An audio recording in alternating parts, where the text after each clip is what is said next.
Hi, and welcome to Global Student Voices, the podcast that brings you exciting stories and invaluable insights from students, educators, and thought leaders around the world. I'm your host, Coach Martin, with 30 years of experience in international education. Join us each time when we navigate the exciting journey between international secondary school and university. Let's get started. Hello, and welcome to the show. This is Global Student Voices, and I'm here with Alexander Manners. Alex, is that Alexander? I'm going to call you Alexander because you're a formal guy and you're from England, so I know better. Yep. But if I slip up, it's because of my American informality. That is Alexander's absolutely great to fine. have you on. Tell us a little bit about yourself. I think you have a really interesting story, and glad to get to share it. Certainly. Hi, Scott. Thank you for having me on the show. It's really nice to see you again. So obviously we met last year when I was doing my research during my master's degree. So I'm originally half English and half Greek. I used to work in the advertising and the fashion industry for over a decade.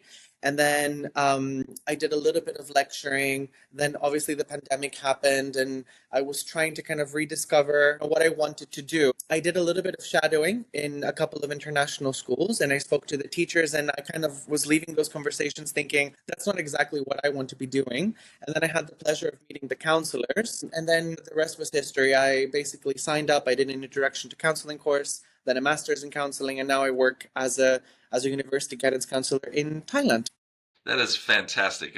I have found that the counselors, the guidance counselors that I have met around the world are a very special group. I think there's something, the international teachers that I've worked with, also very special, but different, and seem to have a wide variety of different kind of levels of personality and engagement and all that. And I find the counselors to be people that you just want to hang out with.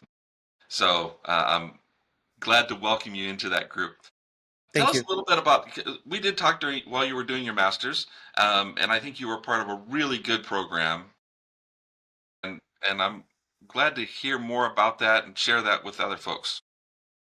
Certainly. So I did my master's in careers counseling at the University of Derby, which for your guests who don't know where Derby is, it's actually quite close to Birmingham in the Midlands. It's one of, I believe, maybe 6 or 7 programs in the UK that deliver this course. And what's really special about it is that alongside the master's in counseling, they also offer you something called the QCD, which is the Qualifications in Careers Development, which essentially is kind of like the equivalent of a teacher's license, whereby to work in a government school in the UK, you would need to have that.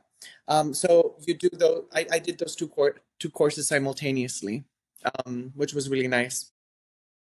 Yeah, and what were kind of your aha moments as you were doing the program? Because you came out of a separate career field, so you didn't come out of education, which I think many do. But I'm just curious for you, kind of what were your like, "Ooh, yeah, moments?" So during the program, there was, I think, a total of maybe 6 components to it, if I'm not mistaken, and then the dissertation. So each module was, a blend of theory, labor market information, all different types of modules. And I think that for each one, tried to, because it was obviously quite centered around England and the needs of the counselors, that they would have in that context. It was always a matter of bringing it back to me and making it be useful for me. So what I tried to do during the course was create a portfolio whereby, I would have things to talk about in interviews and I would basically create knowledge for myself. I think the one module where I had an aha moment, like you said, was actually the labor market information module, Hmm. where we had to create an original resource for a counselor and then we had to present it to our cohort. I was kind of thinking about what would be relevant to international students, what could be useful to me. I'm sure you've heard of Guess Who, the board game. Yeah. So I really enjoyed playing that game as a kid. And I basically came up with an idea of creating a game where you could, instead of having people, you have the countries, and you could mix it up with whatever countries are relevant to your context or to that student, that conversation. Obviously it's, I think, 24 placeholders that you have on the game, but the main part of the game was the booklet that would accompany it. So they would be asking questions based off of specific information you're giving them. So, for example, one of the categories was the happiness index, another one was the Big Mac index. So, through that process, they would be also asking questions about, what's your budget? What does happiness look like to you? And it was like, so it wasn't about ending that game and being like, okay, I think I'm going to go study in Sweden. It was stepping away from playing the game and thinking, I think that this is really, really important to me. And then that would lead to a conversation with the counselor. So it was kind of like a not a diagnostic tool, but more like a pre-counseling tool. Yeah, that's fantastic. I kind of want to play. I'm going to get into the nitty gritty because I love games. So how many players can play at a time? I mean, this is like one in the counselor? Is this a group of students could play?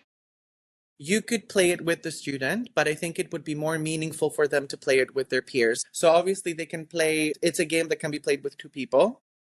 I think that if you wanted to maybe add another person, so maybe three and they take turns, I think that would also work. But maybe it would make the game go by faster. I think two people would be the right timing. But having said that, if you were to create multiple sets of this, because all you have to do as a counselor, finding the board game itself is really, really easy. And then you just have to create the cards and put them in. I'm actually in the process of making them so that maybe counselors can just download them and print them and cut them, and you could play it with your class. And like I said, because obviously having conversations with international student populations can sometimes be a little bit tricky. There might be some countries that you might not want to include in the game. So because you can create like a, let's say, an array of 50 countries, and then you can just mix and match whatever you want. Absolutely. You can always, yeah. Oh, I love that. So when you've got this template done and it's ready to print and play, then you're gonna make sure we can put it on our website. So we'll attach it to this podcast. Absolutely. I think it's fantastic. It's a fantastic tool.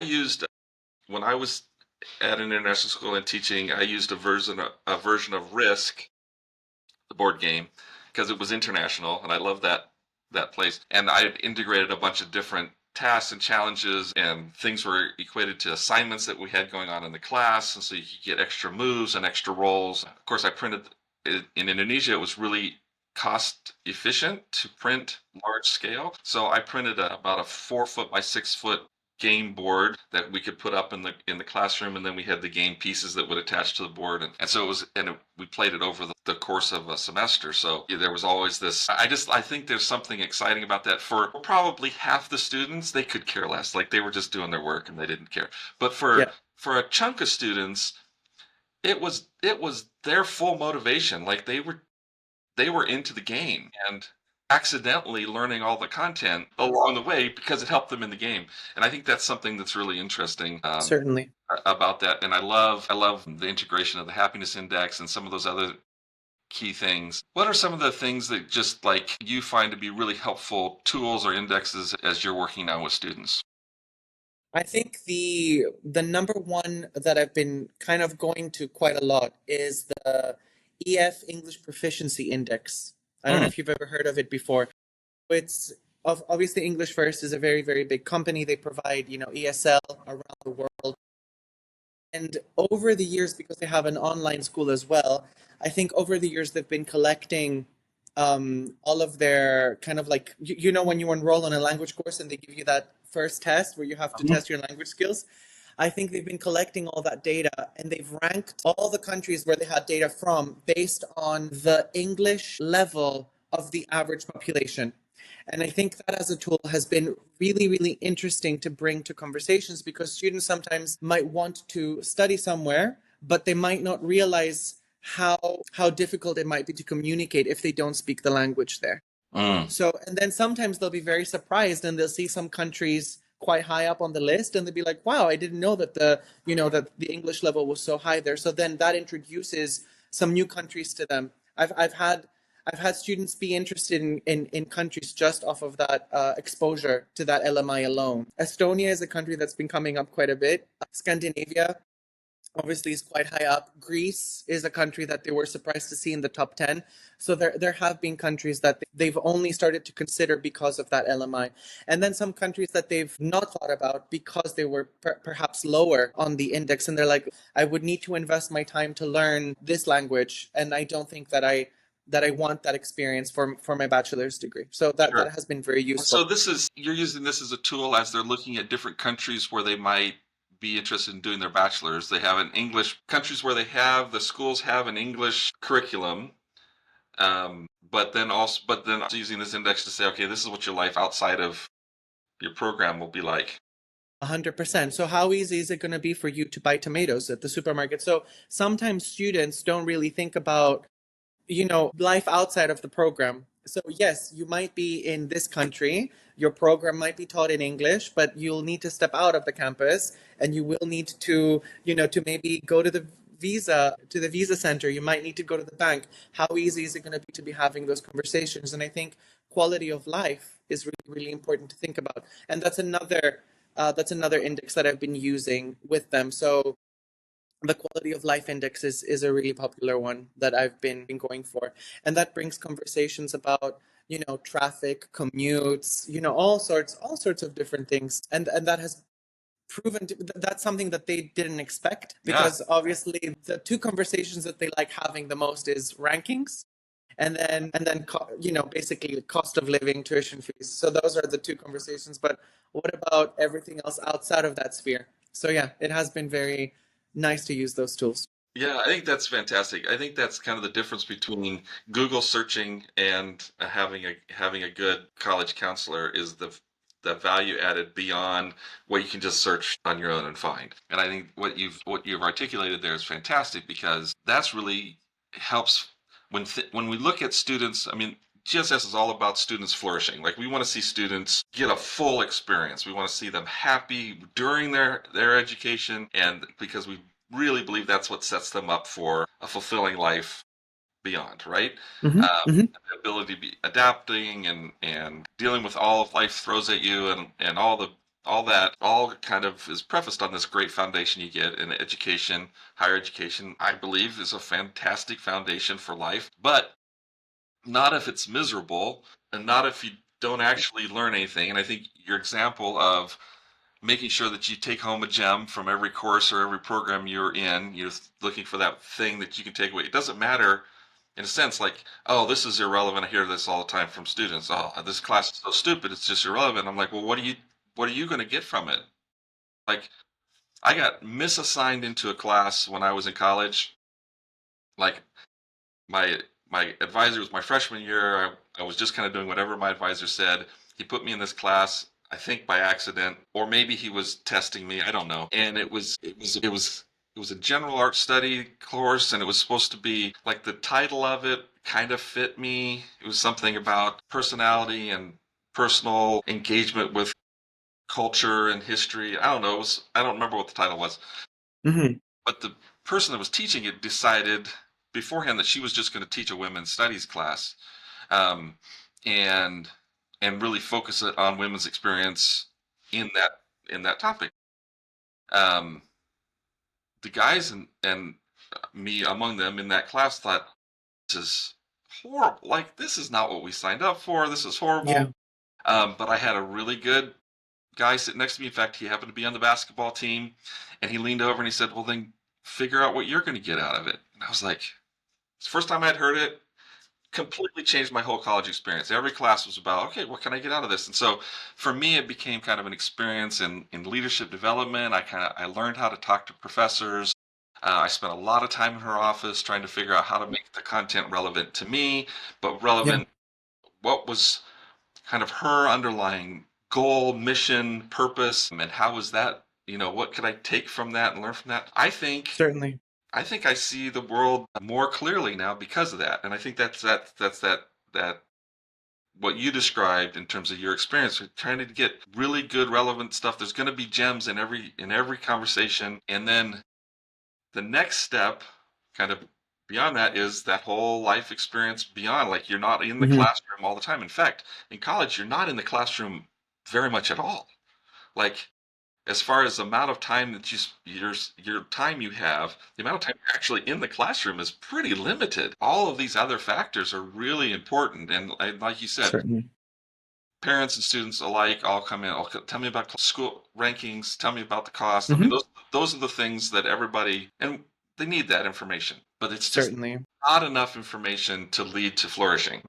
And I just wanted to share that even on that program, the careers counseling program, there was one module in the second term that I remember I was dreading since day one, since induction day. When they introduced it, I was like, I'm not really sure what I'm going to do for that assignment. So it was a policy module. So it was basically the assignment was there was only one assignment, a 5,000 word essay, and it was about writing an issue in current affairs and policy. And I was thinking, okay, well, this is not going to be very easy for me because I can't do anything on England. I don't know, I don't know enough about the sector here. I didn't grow up in the UK, you see. So I had to think of a way to connect that back to me. So when I started thinking about what I would do for the assignment, that really helped inform my dissertation later on as well. So I actually kind of tried to go a little bit further out, and I was like, okay, well, there has to be something about England, but that's not about the English system. So then I started looking at student visas and stay on rights and how that could inform careers counseling. And that was really, that was a breakthrough for me because I then ended up looking at what is in the industry, what's called the Big Four. So it was the US, Canada, Australia, and the UK. I looked at their very dynamically ever changing visa regulations for students. But then how does that affect the work of a careers counselor in a high school, in an international school? So, you suddenly might have a change in quotas, for example, like, in the case of Canada and Australia, when they change the quotas for international students. And sometimes that might mean that the student might need to focus on multiple applications at the same time, just so that they can secure a spot. So basically what I ended up doing was I spoke about how important it is for an international school counselor to stay on track and to follow the news and to even try to raise their voice and to try to have an influence on that level and to talk to institutions about what they could be doing. I mean, higher education institutions, what they could be doing to help inform. So I basically created a cycle of how, even though they're probably at the receiving end, they're going to find out when the announcement is made, but how can they actually be a part of the conversation and a part of that cycle? So that's what the assignment ended up being on. It actually ended up being my best assignment on the program, even though it was Isn't the that one I was most scared about. dreading? Yeah. Isn't that amazing, though? I mean, I've heard that story or version of that story so many times that the dreaded thing or the thing that was just the hardest or the most uncomfortable ended up being the most rewarding and fulfilling. And I think that's probably a good life lesson. Doing hard things definitely has much greater rewards than doing the easy track. And the easy track is what we're all drawn to. We're all looking for the easier path. And on one hand, I kind of want that for students. Like I don't want them to have unnecessary bad experiences, but I do it personally because I want them to be able to accept greater challenges. I want life to be unnecessarily taxing and then them not be able to take on big ideas, big challenges, big opportunities. So as you've been working with students and kind of looking at different countries, you mentioned Lithuania. Is that one that kind of surprised you as being what might be a really good destination for students, or is there I another? think you mean Estonia. I'm sorry, Estonia. Yes, yes, yes. Sorry, Estonia. Even though Lithuania does have very good programs as well, obviously it's in the same region in the Baltics. Estonia was a standout for me. I was quite surprised. So the reason I discovered Estonia was because they are a part of a treaty. I forgot the name of it. It escapes me at the moment, but it's a treaty whereby it's, I think, 26 countries at the moment that have signed on to it, and they basically automatically recognize each other's degrees, the higher education degrees. So Estonia is part of that treaty. So if you were to graduate from a university in Estonia, your degree would automatically be recognized in the other 25 participating countries. And I think they're trying to expand it. So that's how I discovered Estonia. Now, it has quite a lot of programs, but what was that are taught in English. But what was really interesting about Estonia particularly was that it's the least polluted country in the world in terms of Hmm. air pollution. Living in Southeast Asia, that is a conversations that we are starting to have with the students, especially given that we are experiencing air pollution problems in this part of the world at the moment. Yeah. And then it's also, if I'm not mistaken, the number one country for startups. So it's considered the startup hub of perhaps Europe and maybe the world.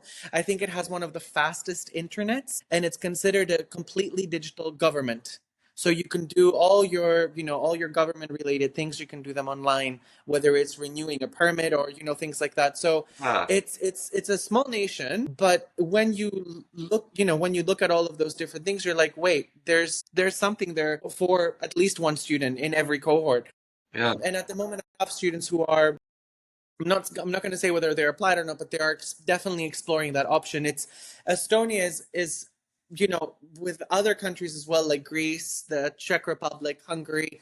They're countries that for some families they're not as easy to start talking about because obviously we're talking about parents also being a part of the conversations, and sure. sometimes the bigger countries like the UK and the US and Australia are easier conversations to have because maybe family could be there. So, it's something that you feel safer to do. It's perhaps maybe where the parents also studied, so it's something that they're more familiar with. You know what I mean? So Yeah. sometimes exploring a completely new country that you just hear about in that conversation, you're like, 20 minutes ago, I didn't know where Estonia was.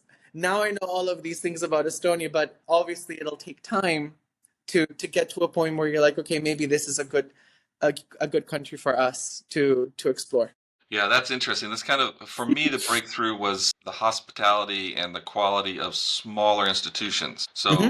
if you take kind of the global perspective and you break it down into one country like the US, everybody's applying and trying to get into the really big monster schools because they've heard of them or because of their ranking or whatever. And for a lot of students, that's just not going to be a great experience. In some cases, some of those big name schools actually aren't that good for what they want to study, for Hmm. one. And two, there's some great benefits to big campuses. For some people, it's a perfect fit. But for others, particularly those looking maybe that need a little bit of financial assistance, they don't have the big number budget. Smaller schools, offer some extraordinary opportunities and connections that you just can't get otherwise. And I thought, in my mind, smaller schools like 1,500, 2,000 for college and university, and you think, oh, that's pretty small. But I found, as I worked the end of it, looking for Hmm. unique opportunities, I found some schools with like 300 universities with 200 or 300 students. You think, oh, they can't possibly have anything. Actually, they have some pretty extraordinary things, and this faculty that are at smaller schools are typically there because they want one-on-one with students. They're not interested in having a graduate assistant or 6 or 10 and managing that group and that group having contact with students. They're wanting one-on-one connection. And if you attend, like I'm located right here down the street from Purdue University in the U.S., which is a great Hmm. university. There's a lot of international students. I think there's some really positive things happening there, but you're not likely to go out to dinner with any of your professors at Purdue, right? Whereas at smaller schools, I went to one with about 2,000 students, but I was talking this week with a school with only 200 students. Hmm. Everybody's eating with professors. In fact, most days professors eat in the cafeteria and are hanging out, and it's a much more collegiate, and the faculty are still really impressive in terms of what they bring to the table. And so it's the same kind of thing, I think, with countries. I think Czech Republic was a country that I didn't even think about having English language programs until another guidance counselor was saying, "No, I think Czech Republic's been really good cost-wise. Hmm. It's really cheap. Like it's a really inexpensive Most place." certainly. But I like Estonia is a new one for me to think about. All the things you said, as soon as you said them, was like, "Oh yeah, I kind of knew that. I just didn't put them together in terms of an English program or a study program opportunity." So that's my big takeaway is Estonia. I'm adding it to the list. In fact, I have a student in mind right now that I'm going to um, look for because it would never have come up. Hey there, GSV listeners. Before we dive back into our conversation, I wanted to take a moment to thank our incredible guests, the students, school officials, and thought leaders who inspire us with their stories and insights. As you're listening today, be thinking of ways that you can support the guests of this show. There are links in the descriptions with just some of the ways. I'm Coach Martin, your host and your partner in navigating the university journey. Whether you're exploring university options, preparing for admissions, or seeking support during your academic path, my books provide practical guidance and insights to empower your university success. Join me in individual coaching, group sessions, or courses designed to equip you for university life and beyond. I am from Brazil, but I attended an American school in Indonesia for my secondary education. So you know my situation was really confusing and really scary. Coach Martin really understands global students, and he loves helping us out. Again, thank you for listening. Explore the podcast description for links and resources and contacts discussed in today's episode. Visit www.theglobalstudentsolutions.com to learn more and embark on your journey toward university success. Now, let's return to our conversation. Tell me about, I'm going to dig deep just out of personal curiosity. So tell me about Certainly. Estonia, the admissions process. If you're looking at a program in Estonia, is it different than you would find other places or pretty similar in terms of the application process, timing? Like, when do they start their school year? Are they a Jan to December, or are they a summer? So the application process is actually happening now. So basically, it could be a really good if for example you're working with a student who wants to apply to the earlier during the earlier cycles like the US, Hong Kong, Japan, or the UK. So it could be a great one to start now because it's open. I don't remember off the top of my head when the starting date and the ending time is. I know that it's maybe around May or June that they end the applications. It's pretty straightforward. I think they only have one platform and a couple of universities there. You apply directly. It's just with transcripts, a motivation letter. It's pretty standardized. There's nothing there that I've seen. I haven't explored law and medicine, even though they do offer programs in English, but I haven't had any interest, so I haven't looked into those. Perhaps those are more specialized, but for the programs that I have looked into, it's pretty standard, and it's a very, very straightforward process. Okay. And the websites are very, very friendly to use. I think that it's not counselor facing, like the UCAS, for example. So I think that it would require collaboration between the student and the counselor, whereby if the student needs something, they would let the counselor know that, I've received this email, I need you to send that certificate. So I don't think the counselor would be getting that access to view the application like you would on Concourse, UCAS, things like that. Yeah, I don't like doing those anyway. I like the student doing all the work, and then just tell me if you need me.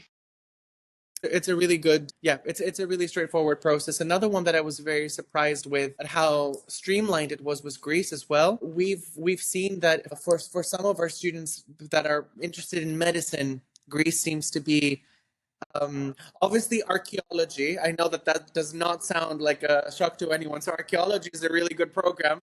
But there's, I think, 4 medicine programs taught in English in different parts of Greece, not just Athens, and they're very, very affordable. I think the most expensive one is at 15,000 euros a year for an international student. But then obviously you factor in the cost of living, which is considerably cheaper than the UK. So it becomes a very competitive pathway, and they don't have pre-med. You go straight into medicine. So Right. that was also pretty straightforward. But for both of the countries that I've just mentioned, I think their websites are literally study in Estonia for that one, and then study in Greece for the other one. So it's a very centralized way to find the information. Yeah, That's great. Yeah, it is pretty easy. Yeah, very. I have looked at Greece for med programs and archaeology. That is kind of a no-brainer for pretty much anybody who says they want to study archaeology. I'm like, you've looked at Greece, right? I mean, You've looked at Greece, yeah, or Italy. I yeah, mean, let's not be selfish. I mean, Italy, Malta, Egypt would obviously Egypt, be a yep. very good choice as well. Turkey, our neighbors, they also have a lot of archaeological sites. But yes, being from Greece, I always mention Greece first. Yeah, and that you should, right? I mentioned my home college, and I mentioned colleges close to me just because, hey, if you're Hmm. going to study someplace and I happen to be close by, that's good, Of course, right? yeah. So, and that's why I think there's such an opening for such a wide range of people to be involved in this field, is because we get to share all of those different perspectives, different experiences. People, got where we have gotten where we are on different paths, and our students are that diverse, if not more so. And so being able to share the diversity of our experiences and being able to connect with each other across at different schools. I'm curious in Thailand or your experience, because you've just been there a year now in this role. Do Mhm. you connect with counselors at other schools at all? Certainly. So here in Thailand, we have something called the TUC, which is it's an organization basically that's run by all the Thai counselors in international schools, and they meet every term. We talk about things like, they even create CPD opportunities. We try to streamline the university fairs, which I think is a really, really impactful way, because then, when the schools are all in the conversation, then that makes logistics so much better. And I think it also improves the experience for the reps who Oh, are coming 100%. to Thailand. Oh, And yeah. there's a committee there that, they're making sure that that's very, very streamlined. So I have met quite a lot of counselors from Thailand. Yes. Yeah. Good. Because I do think, and like you said, I think that none of our schools have, I mean, even the big schools don't have the resources or the connections to have everybody there, right? I mean, you're not gonna if you did if you didn't streamline it, you would limit the exposure for your students, and being in partnership with a group definitely adds that kind of value and connection. Um, yeah, go ahead. It's really interesting that you say this, because it was actually something when I did my dissertation. I was doing it on cultural kids and their considerations in careers counseling in international schools. I interviewed anonymously, confidentially, quite a few counselors around the world, and there were a few that were not only the only counselors in their context, but they were perhaps the only counselors in their vicinity. And Hmm. because of perhaps the remote locations that they were working in, it was very, very difficult for them to find CPD opportunities, but also to even go to fairs or, some of the Times Higher Education global forums, things like that, because maybe flights were very expensive, visas could be very complicated. So having the TUC here in Thailand, I think it's a very unique thing. And I think that especially for some of our colleagues who are in Chiang Mai, in Chiang Rai, where there could be one counselor, I think, being able to contact in the group, because we have an email that Hmm. goes to all of us, and then, you can ask a question. I think that that's a very, you cannot put a price on how Right. useful this resource some people. I'm very fortunate. I work in a team with a lot of counselors. So if I have a question, and I very often do, I kind of just look up and I ask them. So that's and being a new counselor, that's been an amazing gift to have, so many mentors in the same space as me. But Yeah, yes, the that is TUC is a very good resource as well. that is awesome. Both that there's a one in Thailand that you're having that experience. A lot of the schools that I've been working with and talking to, we're actually developing what we're calling the Global Education Network for just Mhm. exactly this purpose Yeah. for the schools that are just too far outside of a major city, or at smaller schools where they just have one counselor or have one part-time counseling kind of person who's like also teaches full time, and trying to get the resources to that group and build a network, because then colleges and universities can start go through that network to say, hey, we really want your students. Like my goal is to see the students at schools like yours, and yours is unique in that your students are being recruited by schools like it's a known school. But there's a lot of international schools that are unknown to the rest of the world, unknown to colleges and universities, and those students are at the disadvantage of not being recruited the same way they would be if they were at a big name school. And so our effort in creating the Global Education Network is to create that kind of much larger body that then can be recruited from, give students opportunities, assist, kind of remove some of the roadblocks in terms of admission, because then the network can verify English language and credentials and stuff for the receiving universities. Hmm. And like you said, it is a cycle. Like there's a bunch of players here in this circle. We're not at the moment engaged with government entities, but I fully anticipate once this network is established and has several hundred schools and several hundred universities involved, then we're going to be moving into that next arena. But we want to Hmm. make sure that colleges and international schools are that conversation network is established, and then allows students and families, because that's their school and that's their destination, to be able to find that if they were to choose a school, for example, within the network, that admissions process should be very easy and very simple.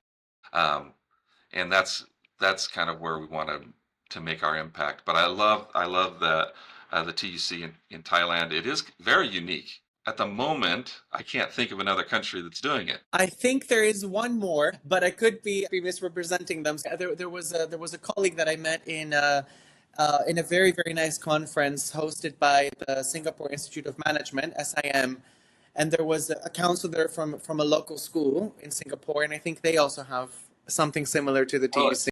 yeah, if yes, if anyone were, I was going to say maybe Hong Kong, there might be a group there too. Um, Perhaps. there's a couple places that there should be, and there aren't. But I think Hmm. the one in Thailand, I think it started in Bangkok, and as it expanded, I think is when it really got its power. I think where it's unique because the schools Chiang Mai, Chiang Rai, and all around. I mean, there's international schools all over Thailand, and they're very 100%. isolated. And being able to tap into a larger network is huge. People fly in for so there's like I said, there's a meeting every semester. It's hosted at a different school each time in Bangkok, and people do fly in. So I think that the first time I went, I noticed there were some people flying in from Phuket and from Chiang Mai, and then I think people drive from, obviously Pattaya, Yeah, Hua Hin, people do yeah, come. So and there's Thailand has a lot of international schools. It's a very, very, it's a very big country. There's a very big expat community. There's a very big need for a lot of the schools. So yes, the TUC is just an email away. So we just email, and it's a way to have a conversation with basically all your colleagues here. It's been very useful for me as well. I've learned quite a lot from it. yeah. That's great. What's your big lesson for new college counselors that are just getting to the field? Maybe they're going to be starting next year. You have some words of wisdom for them? 100%. I think it depends on it. Perhaps it depends on how they're going to be transitioning into their role. So maybe they are administrative staff or teaching staff at their school, and maybe their role is either transforming or expanding. In that case, I would say definitely go on and do the CAP. That is an excellent program, and I think that they're expanding it. There's like a level 2 now that I think is been rolled out. So definitely do the CAP. Then if you're a student who is currently doing a master's in counseling, I'd say the number one thing would be to try to, like we said earlier, try to make every assignment and every experience be towards, like, try to map it out. So that's what I was calling it. I was like, I'm mapping out this master's degree to make sense for me. So everything I did was either contributing knowledge that I needed to, or it was creating a portfolio. So I think that's be very proactive about it. And if your program includes placements, try to have placements with schools that internships for the US audience. So try to have internships with schools that have a curriculum that's very similar to the one that you'd like to be working in. I think that people underestimate how important that is. So the minute you sit, at your desk in your new school, if it's an A-level school, an IB school, maybe an AP school, that's very important for you to know, because the students and the teachers and everyone is going to be 20 steps ahead of you. So Yeah, if you have that internship in a school and you're hearing all the keywords, you're learning what it means to be an IB school, I think that's really important. So try to be very strategic. Um, and try to enjoy it. I actually wish I would tell myself that more yeah, last year. Just enjoy it more. It's one of the best jobs in the world, and I've tried a few industries, and I'd say that this is the industry that has by far the most welcoming community. People become counselors because they want to help people, and they're kindest. They'll be very generous with their time. So I think you're entering a profession where if you need help, there's going to be help out there. And if even if you don't have the TUC in the country that you're going to be working in, there's Facebook groups out there, there's LinkedIn groups out there. So there's a community of people. When I reached out for the masters for the dissertation, I basically went on a couple of Facebook groups. I didn't know anyone, and I just basically put a call out there, and I was like, I need to interview counselors, and the response I had was overwhelming. There were so many people who didn't know me, just they genuinely just wanted to lend me an hour of their time to do an interview with me. And I think that speaks volumes about the industry that we're in. yeah. So That's that fantastic. would be it. Yeah, that's great, and I think Yeah, that's fantastic. That's my observation and experience as well. How about one of the things that, as I've talked to counselors around, there are sometimes things they wish they could tell parents that they're not always comfortable telling the parents of their students, but they wish all parents already knew these things. So are there any things that come to mind that you just like, I wish parents knew this. It would make my job so much easier if they, anything Mhm. there? Not an easy one. It's so something that I wish the parents would know that maybe it's a difficult conversation to have. I think in our school and in the schools that I was with last year, there wasn't anything because the parent community was very involved and very modern in the way that they approach things. But what came up in the research perhaps would be more useful to share. So I think that the number one thing that would be nice for parents to know is that their ideal their best fit university isn't necessarily the best fit for their kids. So even if you might have gone to Harvard and maybe your child has the grades and the potential to go to Harvard as well, that might not be the best fit. So I think that it would be very, very good for more parents to be more knowledgeable on what best fit means. I think that Yeah. we need to move on an industry level. We need to move beyond rankings because the metrics that the rankings are even built on can sometimes be outdated, problematic. Sometimes they're not even relevant to the student experience itself because it could be on research output, things like that. So I think that having more conversation about what best fit means, and I think there was a recently an article by an up and coming star counselor actually on Times Higher Education that talks about financial best fit as well. Mm-hmm. And I think that that would so not only have we discovered that there's a best fit, but now we've actually discovered that there's multiple best fits that we need to be talking about. So best fit in terms of the location of the university, but the student ratio. There's so many different best fits. So I think that would be a useful conversation. And on some level, I think counselors are already having it because, in many cases, the counselor will have a consultation with the child and the parents. And I think that that definitely comes up. If not explicitly, it will definitely be a takeaway that I think parents and the child and the counselor will step away from that conversation and they will be reflecting on that. Yeah, we didn't set that up, right? We didn't talk about this beforehand. That's the Yep. number one. It's best fit. Best fit, best fit, best fit. We should be only talking about best fit. We should not talk about rankings. Like maybe among your best fit, if you're having trouble deciding, maybe rankings sways you just because it's nice to have brag points, and rankings is a nice brag point Mhm. for but in general, we want our students to flourish, which means they need to be in a good fit. And I think the other thing that you brought up that I think is really, really important for all counselors, families, students, however you're coming to this conversation, um, the idea of whole life integration balance into this college experience. Like it's not just classroom, it's a whole experience. Like you have to eat there. Like what are you going to eat? Like can you 100%. that because it doesn't really matter what the answer is. It's just a matter of setting expectations, knowing what you can know beforehand, having conversation, being aware of where differences are going to be. It's part of that transition experience, knowing the different elements of transition so that you know when you're having grief, what that is, what it looks like, and how to respond to it, because you're going to experience grief when you've left a country and you're moving to another country. That's just, it is. So being aware that it's happening, and having some tools in your toolbox as part of that transition is going to make a huge difference. Alex, anything else for our listeners before we cut this conversation? No, I think that that's all for me. I think that it's definitely worth when I make the game, since my game is all about best fit. So when the game is done, I think some of the counselors and the parents and maybe a parent can play that with at home, and I think 100%. that will Yes. definitely help conversations. Well, if there's any way I can help accelerate the launch of this program of your game, let me know. I've made a few games. I've designed and printed a few games in my day, and definitely want to make yours. This is unique and important. Like it's really important that students Thank be you. able to do this. So thank you for doing it. Thank you for your creativity and for your passion.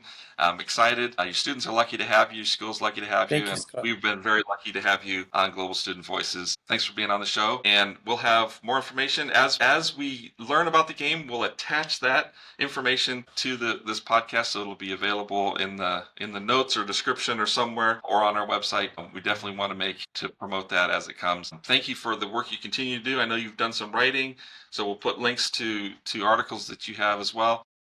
Thank you, Scott. Yeah, keep doing the good work. Enjoy it. Excellent. Thank you so much. Enjoy Thailand. At least you've got better weather and a lovely experience. I'm glad the flooding is kind of past.